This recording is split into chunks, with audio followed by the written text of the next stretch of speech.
మొదటి ప్యాకేజీలో మన పోలవరం నుంచి బ్యారేజ్లో కృష్ణా బ్యారేజ్లో వేసుకునేది సేమ్, అక్కడి నుంచి బ్యారేజ్ నుంచి మళ్ళీ బొల్లంపల్లి రిజర్వాయర్ వరకు తెచ్చేది సేమ్, బొల్లంపల్లి నుంచి నల్లమల్ల సాగర్ దగ్గర ఆపేస్తుండు, ముందుకు పోతే బనకచెర్ల, ముందుకు పోకుండా నల్లమల్ల సాగర్ దగ్గర ఆపి ఒక టనల్ కొట్టి కిందికి తీసుకుపోతుండు. బనకచెర్లకు పోతే ఏమైందంటే రెడీమేడ్ సిస్టమ్ ఉంది, ఆ సిస్టంలో పోస్తే ఆటోమేటిక్ రాయలసీమ అంతా పారుతుంది.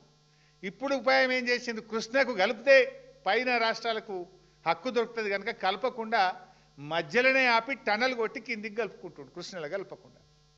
ఇది కర్ణాటకకు అర్థమైంది, మహారాష్ట్రకు అర్థమైంది, ఆంధ్రప్రదేశ్కి అర్థమైంది, కానీ మనోళ్ళకి అర్థం కాలేదు. ఏది మా విజయమే, మేము గొట్లాడితే బనకచెర్ల ఆగిపోయింది అన్నారు. అది ఆగలే, డబుల్ దెబ్బ తగిలింది. మొదటి దెబ్బ గోదావరి నీళ్ళు పోయేది ఎట్లా పోతున్నాయి, రెండవ దెబ్బ బచావత్ అవార్డు ప్రకారంగా రావాల్సిన 45 కూడా రాకుండా పోతున్నాయి. డబుల్ దెబ్బ తగిలింది. అంటే మనోళ్ళు ఆ రకంగా ఇవాళ తెలంగాణకు అన్యాయాన్ని తలబెడతా ఉన్నారు.